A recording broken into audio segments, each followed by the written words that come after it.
We now begin the fourth and the final session of this third Spain-India Forum.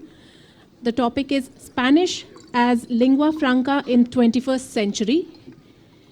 I would like to welcome Mr. Guillermo Escribano, Director General for Spanish Language in the World of Ministry of Foreign Affairs, European Union and Cooperation of Spain, to say a few words.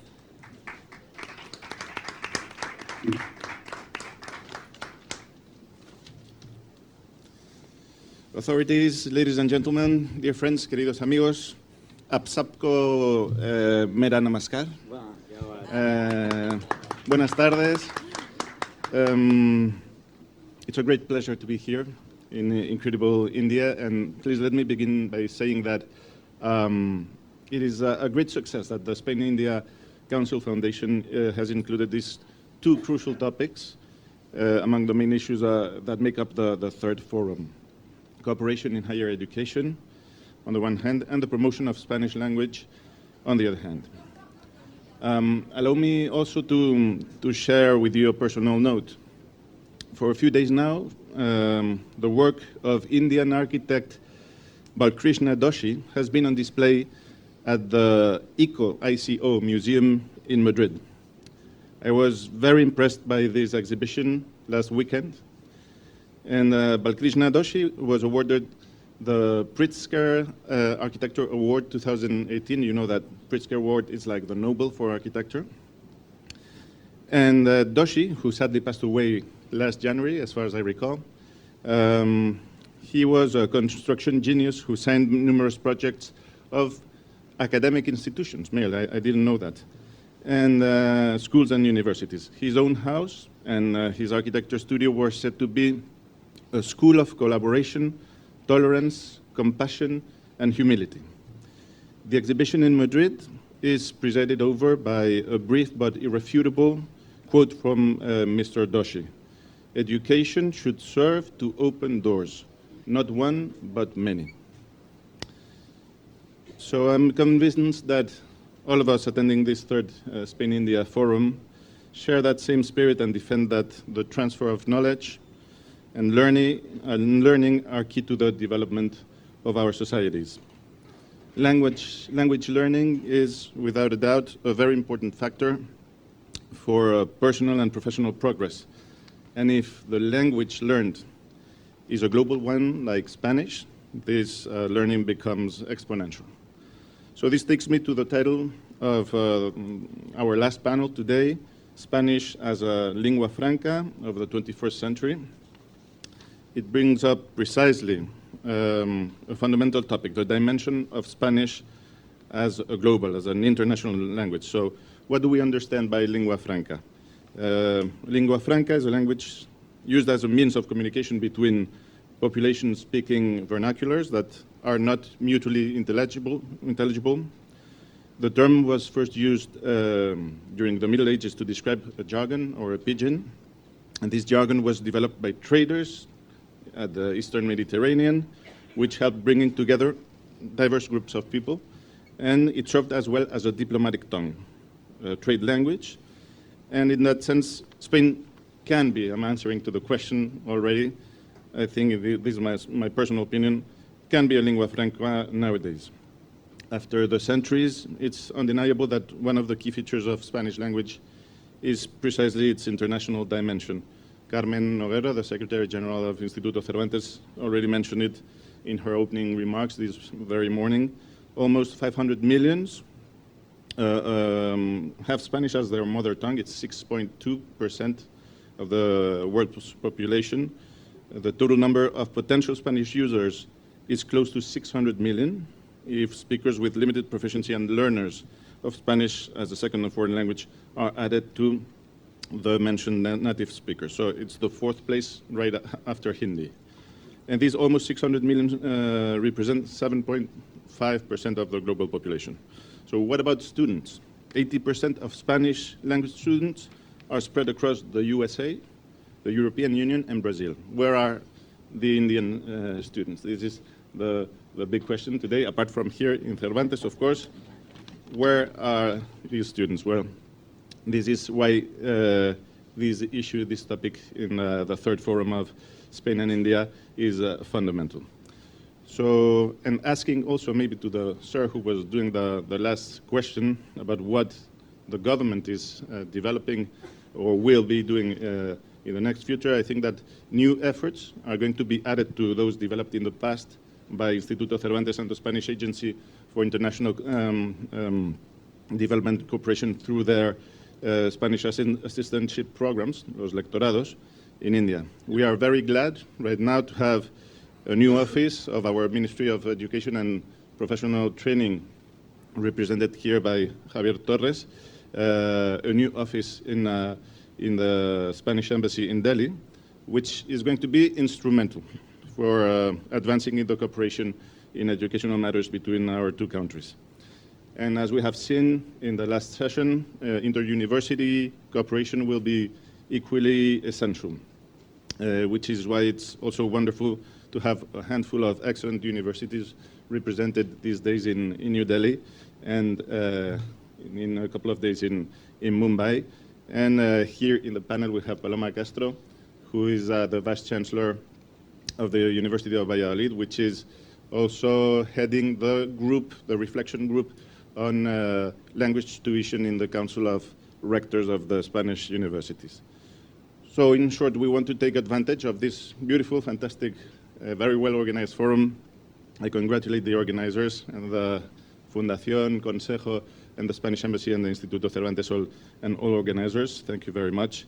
I think that we are, through our strong delegation these days in India, delivering a powerful message. We want to have more students learning Spanish in India. We want to enhance the cooperation in educational matters. And simply to the institutions and also to the public, you can count on us. Thank you very much.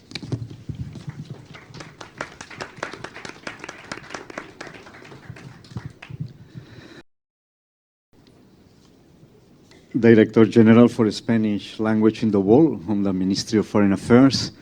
Thanks very much. We could start where you said, where are the Indian students? Here we have few of them, but I would like just to begin. You introduce the two Spanish speakers. I would like to introduce the Indian speakers. 1,300 are at the school of the Delhi Board of School Education. We will going to visit tomorrow. And there are many more scattered all over India. No? And that's actually the reason of this meeting. And I think I would like to thank all the organizations behind this. I think it's a wonderful opportunity to be here today because I see this meeting as a meeting of wills. And I think I would like to underline that. We have been talking about the success of Spanish in India. That's a reality. Let me first of all pay homage to the Indian Hispanists, and we have a few bunch of them here, because they are the one who started all this, the Spanish back in the 60s, in the 70s. Now they have seen that Spanish as a foreign language is flourishing all over India, and I think that might be a big recompense for the Hispanists who see their work is being continued. And what brings us here basically is this. We have a situation now in India where we have a high demand for Spanish. But how far we Spaniards, how far the Indian government, how far private schools and private institutions of learning will be able to cope with this demand for Spanish? I think that's a big question that we have today.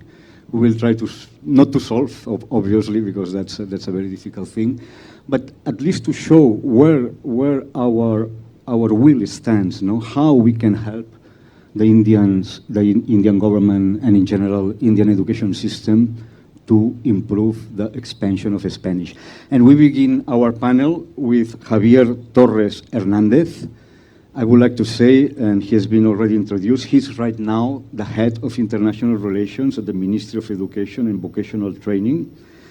And his task is precisely to promote Spanish language and culture in the world, as well as to strengthen the educational relations with other countries. So that's very much welcome here, both bilaterally and multilaterally.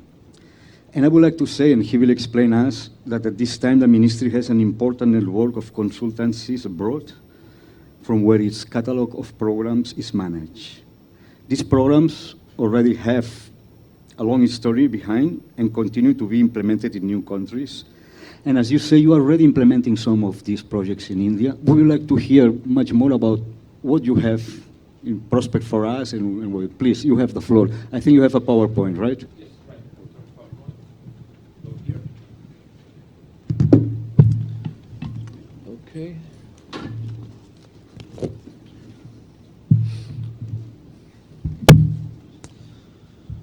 Well, thank you everybody for being here. It's a real pleasure for us being here in India and taking part in this forum, which has been so magnificently organized. So I also want to thank all the people and institutions involved in the organization.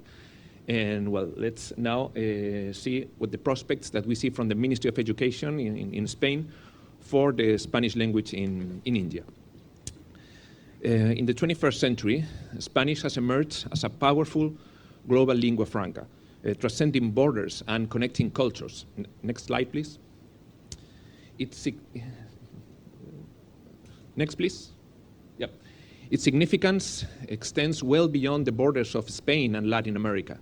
And today, I would like to highlight the crucial role of formal education in promoting Spanish as an international tool of communication. There are many actors involved in this task. It's the Instituto Cervantes, of course, Foreign Affairs, university academics, Ministry of Education, private academies, etc., etc. We're all complementary.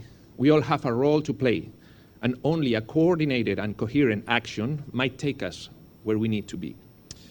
The Ministry of Education's role in all this is promoting Spanish language in formal educational systems of other countries.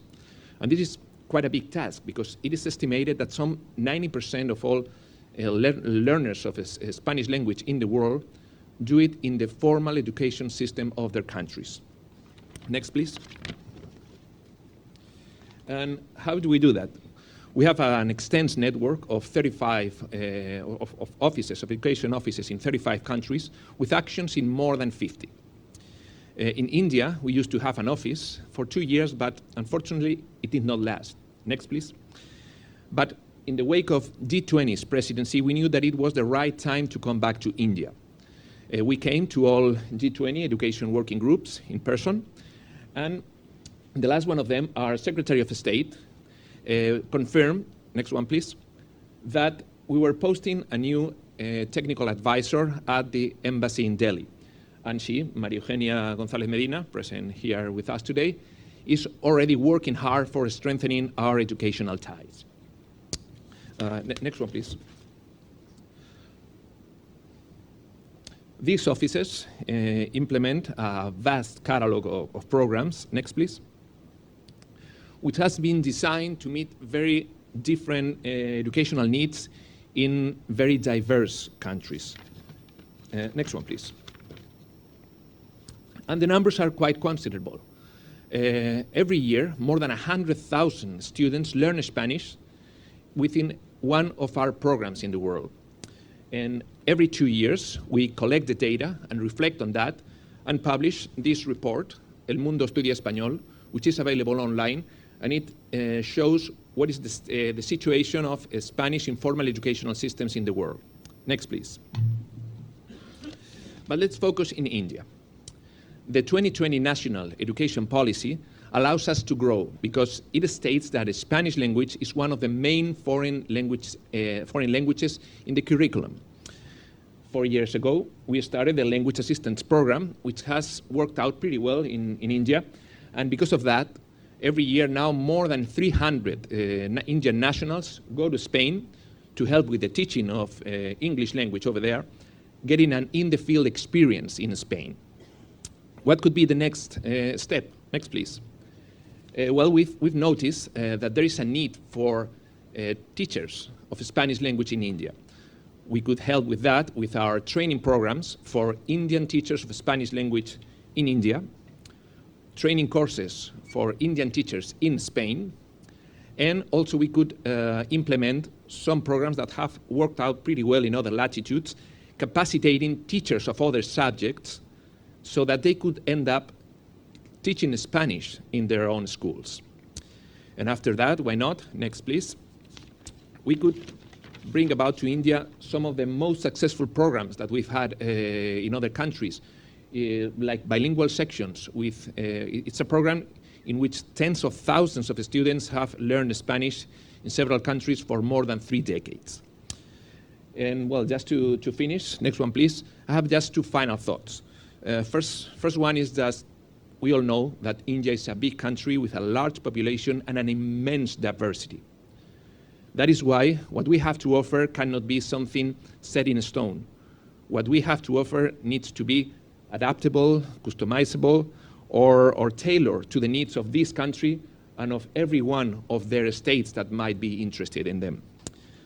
And second, and finally, we think that it is the right time. With a concerted action involving all relevant actors, we could really make a difference now for Spanish language in India and for the mutual knowledge between our countries and cultures. Let's grab this opportunity. Thank you very much.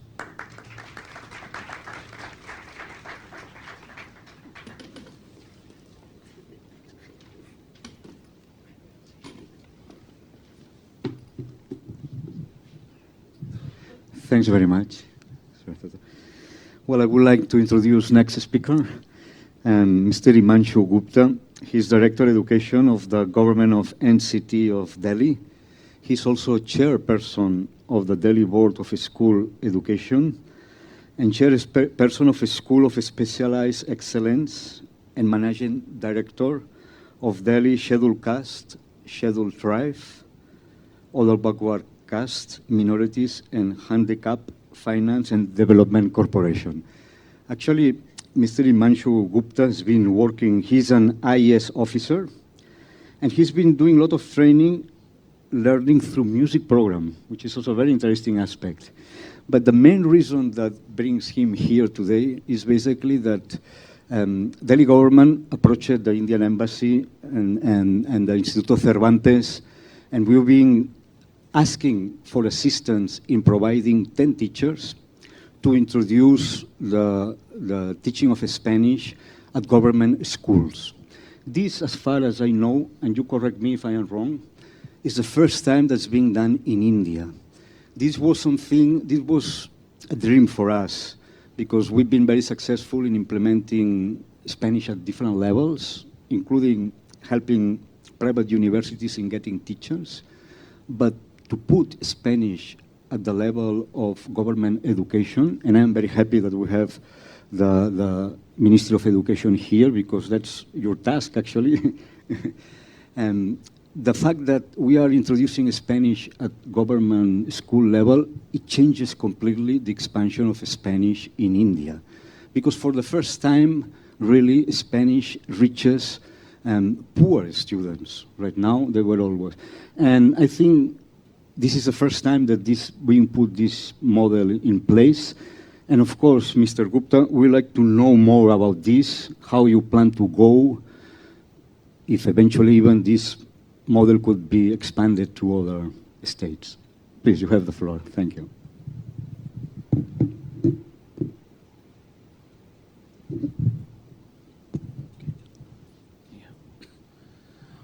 Good afternoon, everyone.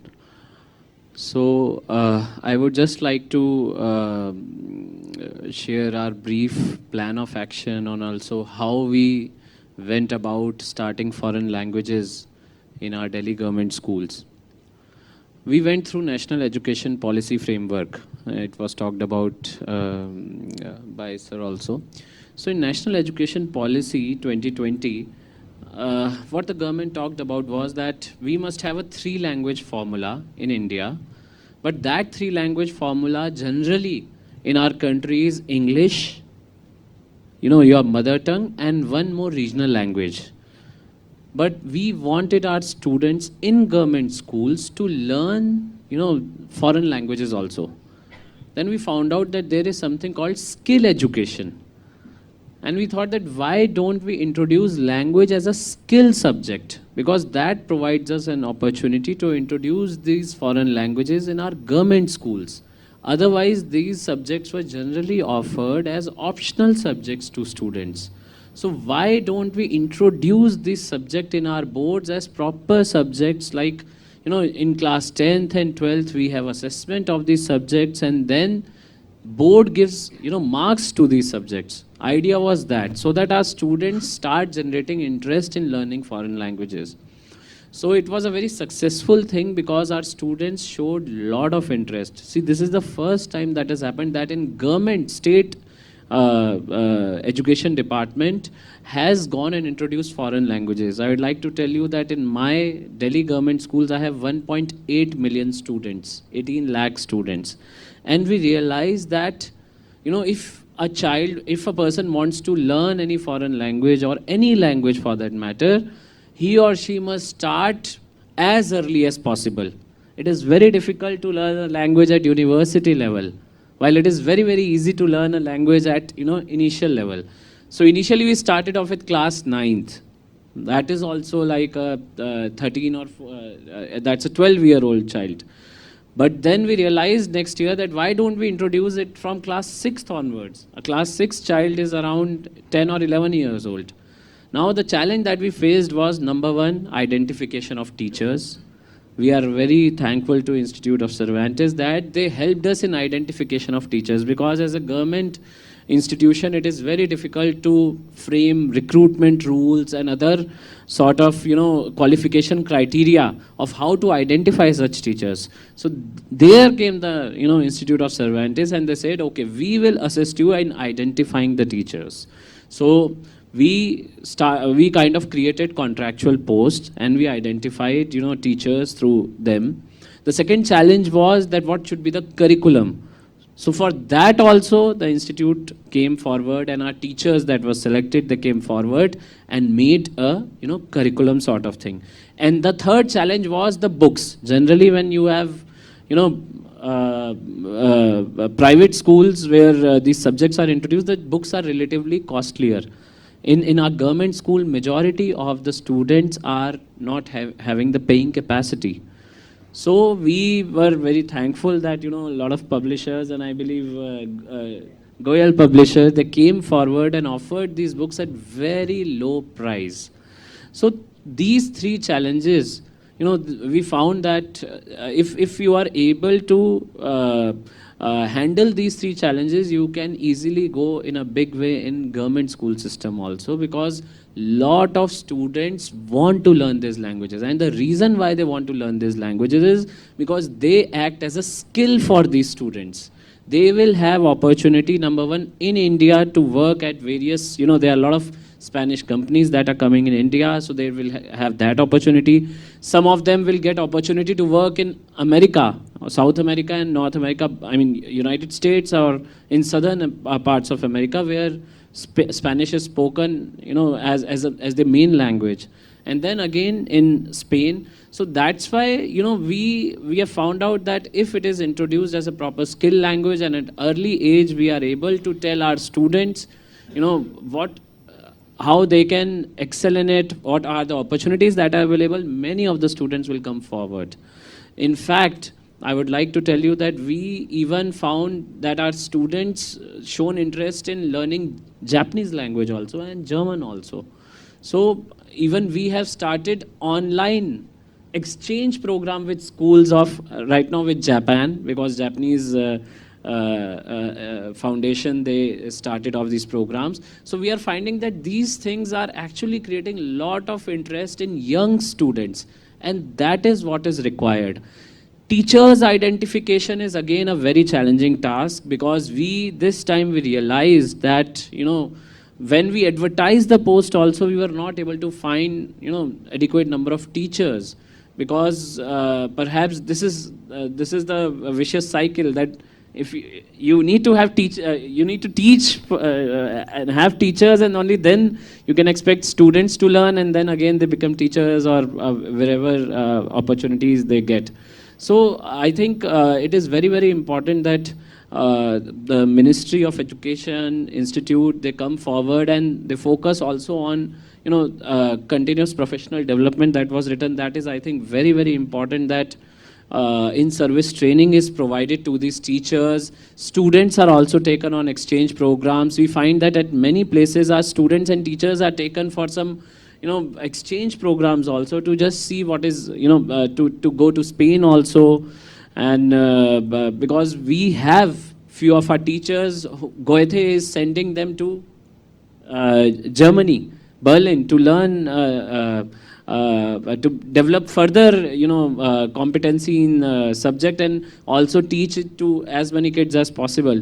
Then again, the second tool that we would see that can bring a huge difference is the online tools that are available for training students in this. I think a lot of softwares or a lot of, if there are online teaching tools available to students, that will also be very beneficial.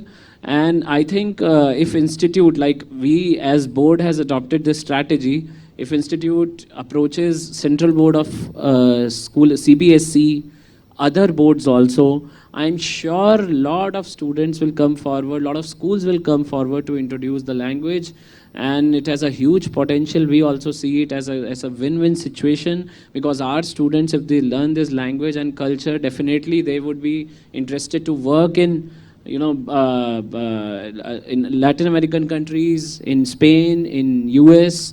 So we also know that a lot of opportunities. I mean, I was being told initially that even in US, it's the second largest language that has been spoken now. So there are a lot of opportunities that are coming, and I think this is the right time for us to introduce these languages as skill subjects and as early as possible, because the results can only come if you introduce these languages as early in the child's life. So this is it from my side. Thank you so much. We had a wonderful experience. I would also like to share, we started off with 20 schools and 1,300 students, and our plan is to reach out to 100 schools with 10,000 students in next 3 years. Thank you. Thanks very much, Mr. Gupta. We are going for this 10,000. And I hope, by April we can do another selection of teachers. Teachers are there waiting for the government. And that's very good news, really. Our next speaker is Professor Paloma Castro Prieto. She's the Vice Chancellor for Internationalization of the University of Valladolid. And also, and very important, she's the coordinator of the Working Group for Language Policy at the Conference of Rectors of the Spanish University. She's in a very Indian city in Spain called Valladolid, house of Casa de la India. And the relation with India is very, very deep. I think you have even Indian studies there. So please, you have the floor. Let us know. First, I would like to congratulate the organizers of this forum, which is so inspiring, and also to have this panel of Spanish as lengua franca. That means Spanish, an international language, to connect with people and to interact to get a better understanding. So it's also diplomacy. Yes, the University of Valladolid has a long tradition with India because of being one of the members of the board of Casa de la India. So Casa de la India is the only Casa de la India we have in Spain, and this connection with the university as one of the members has really created a lot of different actions that we have developed in the last years. Yesterday, we signed an MOU for a chair of Indian Studies, which with the ICCR, which means that next academic year we will have a visiting professor of Indian Studies at the university. We also have another chair on Hindi that also gave us another visiting professor of Hindi in our university. So that makes really, we try to create this hub of knowledge in India, and also connected with our Center of Asian Studies, which is also at the university. the collaboration with different universities is huge, and now at the moment we are very happy that the University of Valladolid has been one of the lucky universities to be in the Erasmus Plus program for this period. So we have at this moment 5 students from India, and also we have had the visit of 2 scholars and staff in our university. And as we have students here, I would also like to say that we have a scholarship program called Iberoamérica más Asia, is Latin America and Asia, and it is with Banco Santander, and we have 50 grants for studying at the university, a master program. And India is a priority country together with Brazil. But I may say that I would love to have lots of Indian students into this program, but I don't know why there are not many applications. So I encourage you to please be with all your eyes ready for the call that will be end of December, January, and I will really encourage you to apply for that. One of the students who went there a couple of years ago is here, and I'm very, very happy that we have continued the communication and the relationship. Now he's doing his PhD, and we continue working together. So this is what the university is doing at this moment. So maybe for that, and then we'll continue with the other way of, okay, thank you.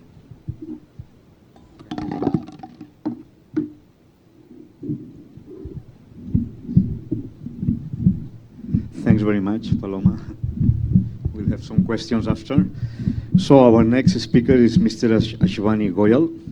He's the founder and driving force of Goyal Publishers and Distributors. I must tell something, you know, I met Mr. Goyal about maybe 15 years ago. At that time, I was sitting at the Spanish embassy. This building was not even here, no, we were just trying to begin.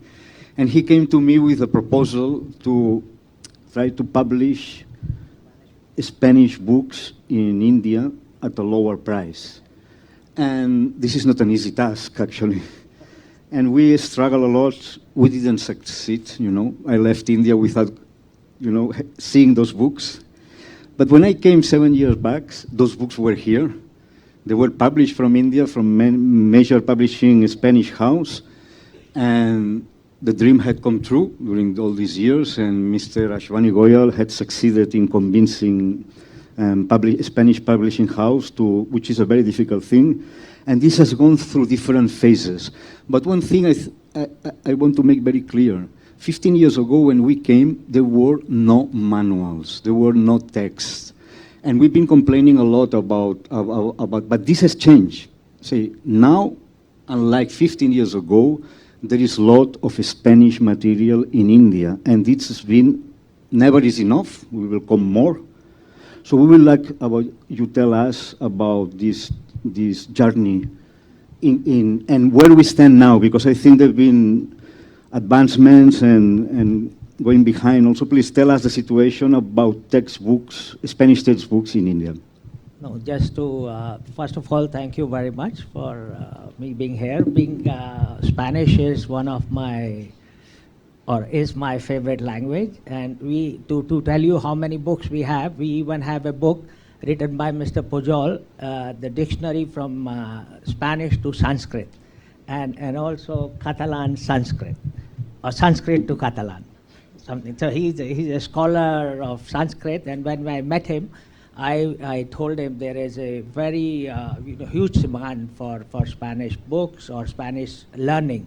When I was young, of course, there were not many institutes, or in fact no institute. I had to learn my Spanish in Barcelona and in Catalonia at the Escuela Oficial de Idiomas, and for me, the Spanish was a beautiful language because you speak as you speak as you read, and it is easy, and half of the words, a lot of words are from Latin or English, so Spanish was the language the Indians should, be learning in mass numbers. But unfortunately, the priorities of the Spanish, they opened very late. They came. The Germans was French is number one, and German is catching up because of commercial reason. But with heart, I think Spanish growth of language learning since the Cervantes opened has been tremendous. We have started selling maybe 1,000 books in a year, but now we are selling over 25 to 30,000 books. And this does not include the second-hand books students are using. And we are publishing, thanks to Dr. Gupta, Mr. Gupta from CBSE board. He insisted that the book should be cheaper. So we are producing a manual for children for about 190 rupees, which is almost 2.5 euros or 2 euros and 20 cents, which in Spain is for 19 euros. So you can see how much the difference is. And the Spanish publishers, we had to convince, of course, that that India is a different market. Books are traditionally cheaper in India because of the government support, and education is not even considered as a business. And we keep a very low markup and produce the books. And we have a bookshop here where we not only keep textbooks, but also Spanish literature in English, as well as books from Latin America. And so for us, it is music to my ear when we have 10,000 students, we will have 10,000 copies of books sold. So for us, it is, and we do not take any grant or subsidy. And then the other thing which I started in 1992 with the help of Mr. Pujol is we started an exchange program with the Indian school of the kids of 11 years for 5th graders with a school in Madrid, Teresa Berganza. And we have done it for 9 years successfully. Just before the COVID was our last 2019. And now again, we are going to go with 50, 60 students in May of next year. And this month, we are going with another school, a school of excellence in Rabindranath Tagore School of Excellence in Pune. They approached us. There are many schools who want to do exchange program with schools.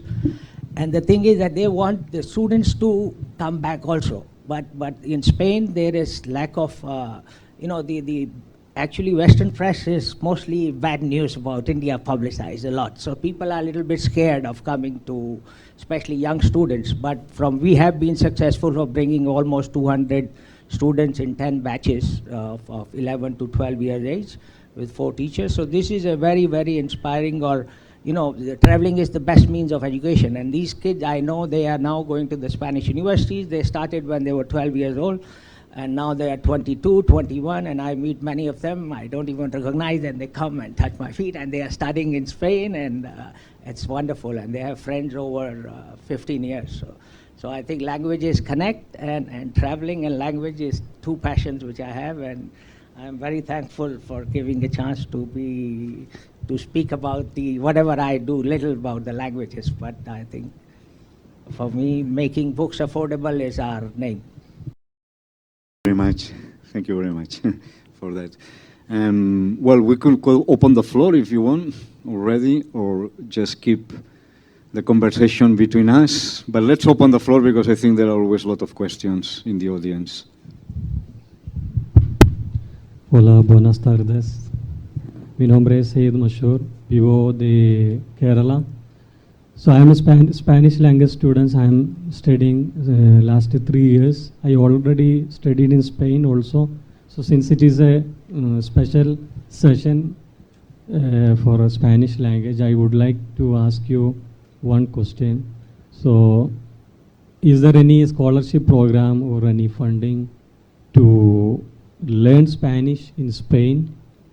Because gasto de alojamiento, alimentación es super caro.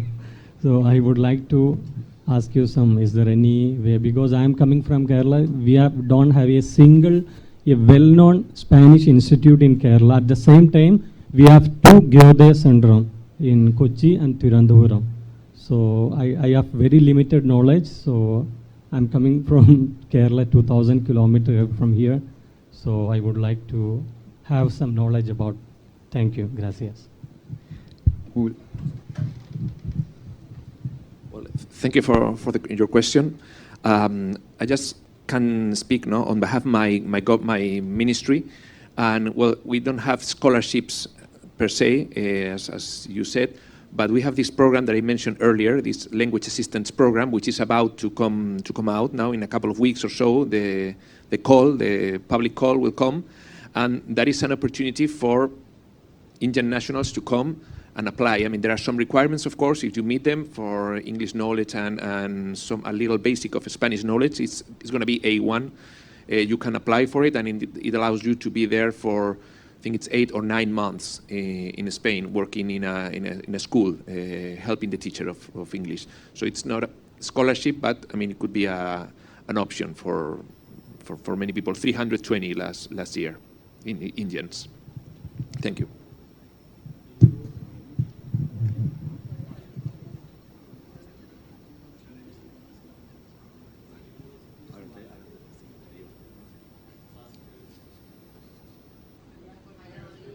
Sorry? Yes, we have this scholarship I mentioned before, the Iberoamérica más Asia, yes, for studying. Okay. What I would like also to talk about is about the role universities play with regard to Spanish as a lingua franca. And because universities are more and more aware of the potential of Spanish as an international tool.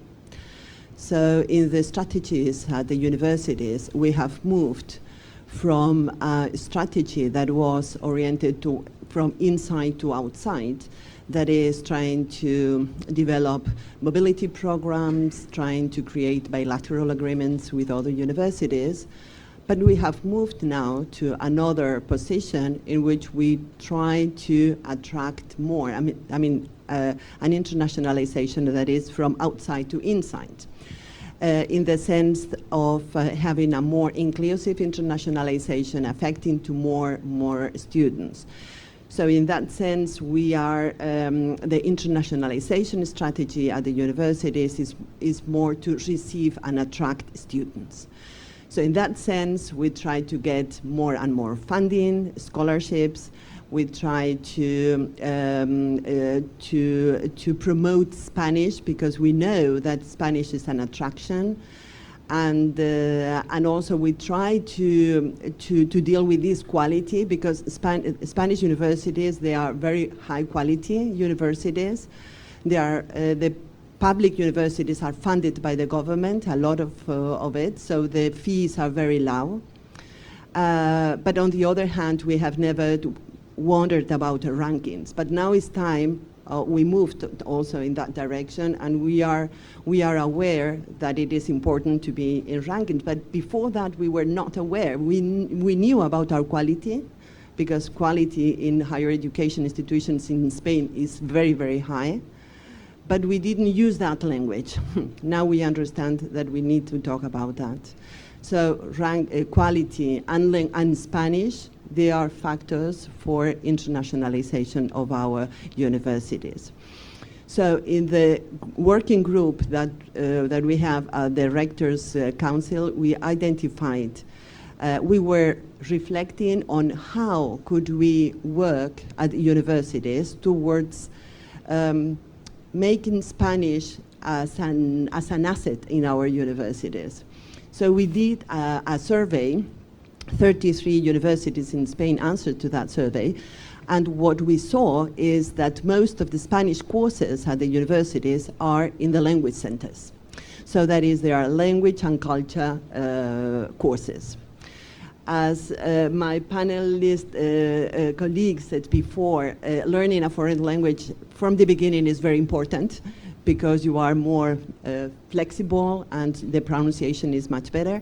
But also it's very important to learn a language in a natural environment.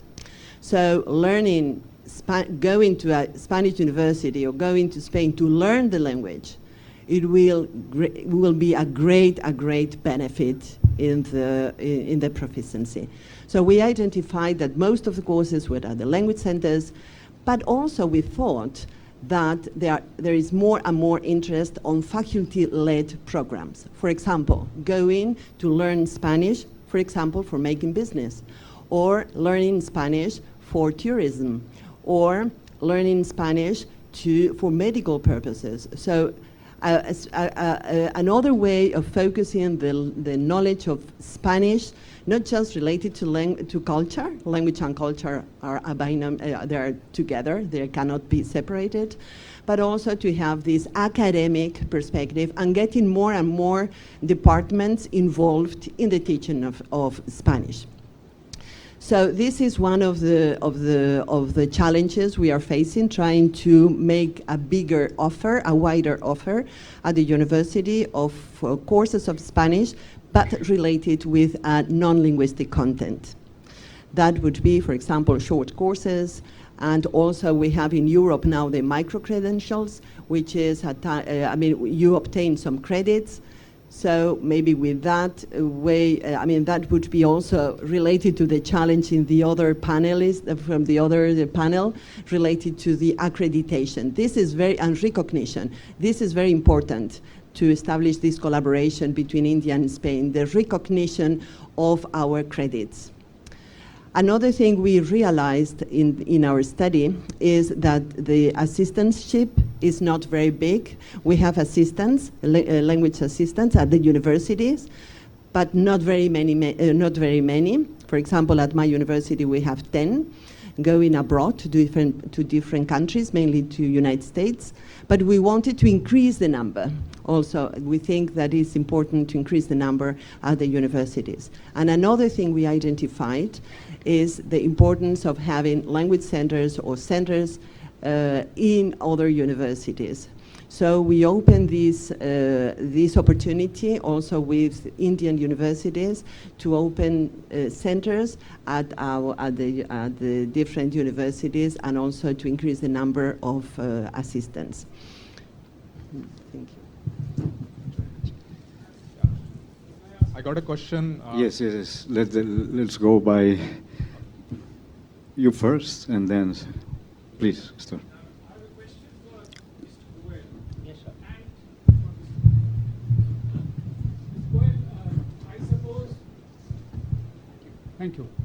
I suppose you are publishing only language learning books, isn't it? Only concentrated to language. You are publishing nothing on literature or culture. No? Isn't it?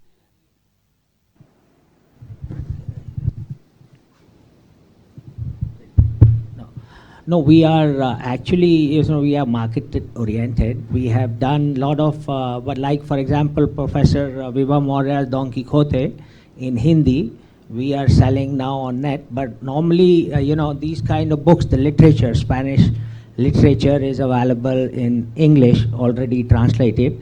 Like Bente Poemas de Amor, Lorca is already with Penguin, which we are selling here.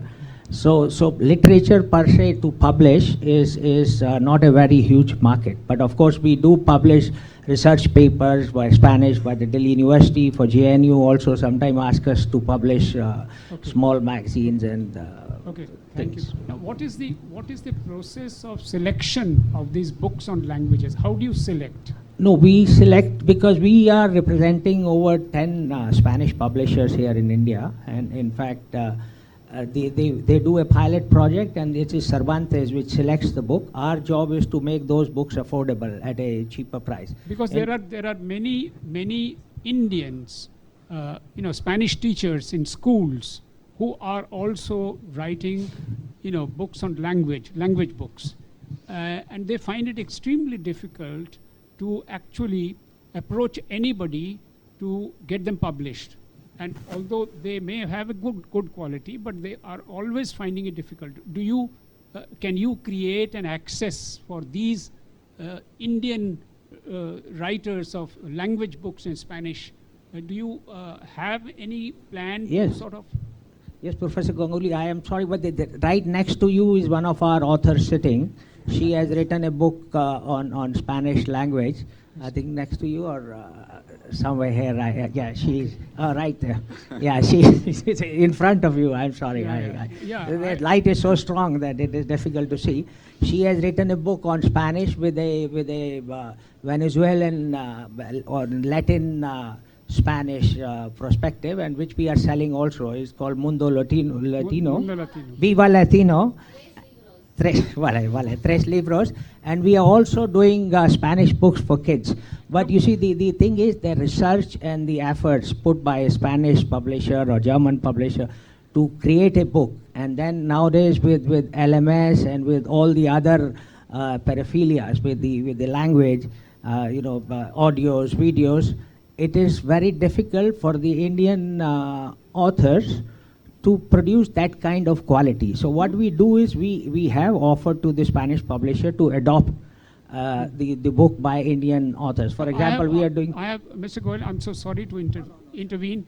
I have seen some of the best books on language teaching, which of course includes contents of literature and culture, produced from certain institutions like the IGNO.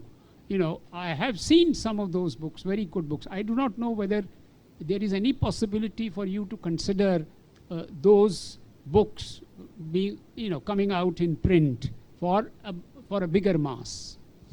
So I am doing all foreign languages in India, German, Spanish, French and all. And German started a program with IGNU to train teachers.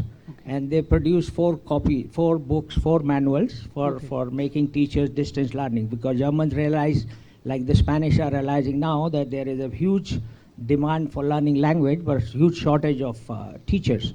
So that program, we published it, German government funded it. Okay. But then the IGNU said that we will do the distribution, you send all the books to us, and then we send those books. They were never reprinted, then they discontinued the program.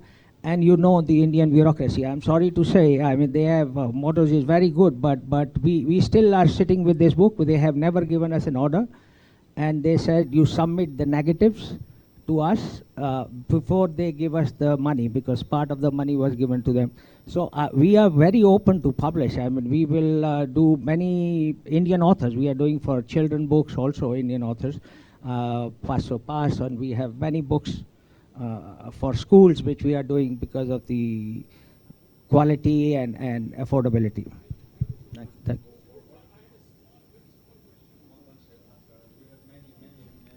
No, just whether this Delhi model is also applicable to other states or not. Yeah, that would be. No, if I could just ask, this is a huge thing, that to add a language as a skill, because this always I say that language is one of the most important skill for any industry. You can become a computer expert and all, but language is a skill, and Mr. Gupta's idea of using it as a skill subject is an excellent idea. I hope other states will pick it up. Okay, before next question, 1 second. I would like also to remind you that recently, Embassy of Spain, along with the Cervantes, has begun a new initiative to publish books, Spanish books in India, thanks to the initiative of the ambassador. And now Penguin, we publish already 2 books, which are sold at your Romancero Gitano and Don Quixote. Don Quixote is selling quite well here. Already we're selling a few, so that also, Spanish embassy is trying very to have a better offer, not only of textbooks, which are very necessary, but also of literature books. Now I will like to, next question, please. Yeah, thank you for giving this. Yeah, well. Let them speak, okay. Yeah, thank you. So in Delhi, probably in Mumbai or maybe metros in India, so you have the resources and the institution and the teachers as well. So I would like to ask the Instituto Cervantes that what is the plan to take the Spanish language to the tier 2, 3, or maybe near to rural areas? So how you can approach these areas, because teachers' resources are not available there. We have no capacity to approach rural areas. I tell you, it's not our task.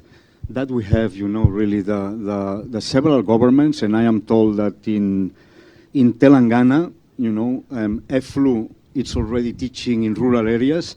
Thanks to the initiative of the Indian government, we don't have that capacity. We are just a foreign institution here. But that's why I say this meeting, this table is a meeting of wills, because the will of the Indian government at all levels, both state government and central government, it is there. it is there in a much more stronger form than it was, say, 10 years back. Now they have realized they want their youth to be skill trained. They know that the Spanish is a big asset, and let me say this here. Practically all of our students here at the Cervantes, when they come out of this institution with a C1 level, they find a job in India. And they find one of our biggest problems is we lose our best teachers to universities like Zindal or whatever, you know, because and we are happy to lose our best teachers because that's what we want. You know, we want that our teachers find employment in Indian institutions because that means that Indian is seriously taking but of course we don't have the power of such big schemes as going to rural areas. And I think IGNU has that power, and I think the next question comes from the IGNU representative here. Please give him the mic. Thank you, Dr. Pujol. I had no intention to intervene, but since IGNU was mentioned in the intervention by one of the panelists, so I thought it is my duty, I'm duty bound to clarify certain things. Before I talk about Spanish, I'll go back to German. Well, the German program, as you said, it was developed, the teacher training program was developed under a tripartite agreement between IGNU, Goethe Institute, and the University of Vienna. After the MOU got over, those books have been published and distributed by IGNU, and this has been happening for the last 6, 7, 8 years. As a faculty of Spanish, I am also looking after the German programs, and so I can say with some sense of authority that for the last 6, 7 years, we have been offering that program successfully across India, distributing those materials which were initially prepared under collaboration with the Goethe Institute and the University of Vienna. It was all funded by the Goethe Institute and the University of Vienna. And you will be happy to note that after successfully training almost 3,000 teachers who were placed in different CBSE affiliated schools and Kendriya Vidyalayas, now the three institutions are coming together to upgrade this program to a master's level program, and this is going to be the first of its kind in European languages where we will have a master's level program in teacher training, obviously in German. So something similar can be done in case of Spanish. So that was the clarification I just wanted to give for the German thing. With regards to Spanish, the question that was asked by our friend from Kerala, last week only I had a discussion with our regional director from Kerala. So in the coming months, we will be offering Spanish to our students from Kerala as well. As you all know that IGNU offers Spanish courses in 3 modalities. We offer courses through distance education, then we have our online platform through learning management systems, and then we have the hybrid mode of teaching and learning. Besides the SWAM platform through which students from across the world can learn Spanish without any cost. Those students who wish to get a certification, they appear for the examination organized by NTA, and if they successfully pass, they get the certification by the university and the Ministry of Education, our university being the national coordinator for the SWAM courses. We have been successfully running 2 courses on the SWAM platform. There is a 3rd course which is being offered by IFLU. So right now there are 3 Spanish courses on SWAM platform, which is a massive open online course, which has an approximate enrollment of around 8,000 learners of Spanish. So, slowly we are reaching across India through our pan-India network of 62 centers and over 3,000 study centers. In a month time, we'll be starting with a master's level program in Spanish, and we are bringing out 8 textbooks. So we are doing our bits and pieces to promote Spanish. So if there is any other question, I'll be more than happy to ask. But yes, I had a small observation with regards to the textbooks. Yes, I'm very happy that now particularly my colleagues and from different universities, we have studied from the photocopies version of Eric Greenfield Spanish grammar books. and now students have access to, books like Aula and other, publishing houses from the Fusión, Esquel, and Enclave LA. But the problem is, if you look at the, the Spanish textbooks being published in Spain, it started in the late 80s and started in the first half of the 19th century. But with regards to, the Spanish textbooks for school kids, it is just a decades old, tradition. There are not too many textbooks for school kids. And particularly all the books which have been brought and being published locally by you, sir.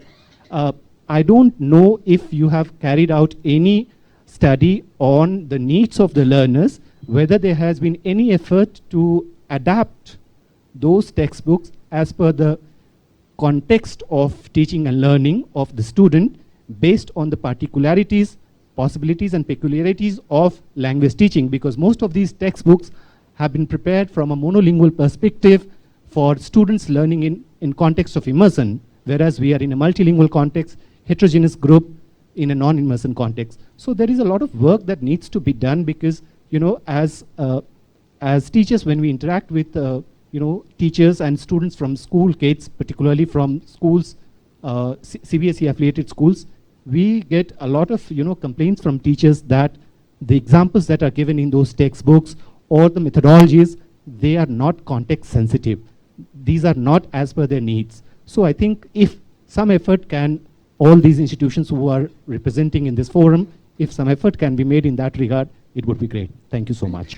I just want to... well, yes, we must conclude now, but yes, very just brief. 1 minute. I just wanted to take my words back because I, as a publisher, have been publishing the first 2 editions of this book, the university, teachers training book. So I had no idea that IGNOU is continuously distributing it. So I'm very sorry that was misunderstanding. That and regarding the school books, we are coming out with the books according to the national education policy, right from the 0 level to the 10th level with Indian teachers. And I will be happy to send you the samples to check it out. That's what I... Thank you very much. There's much more to be said, but time rules us. So thank you very much. We conclude this panel here. Thanks.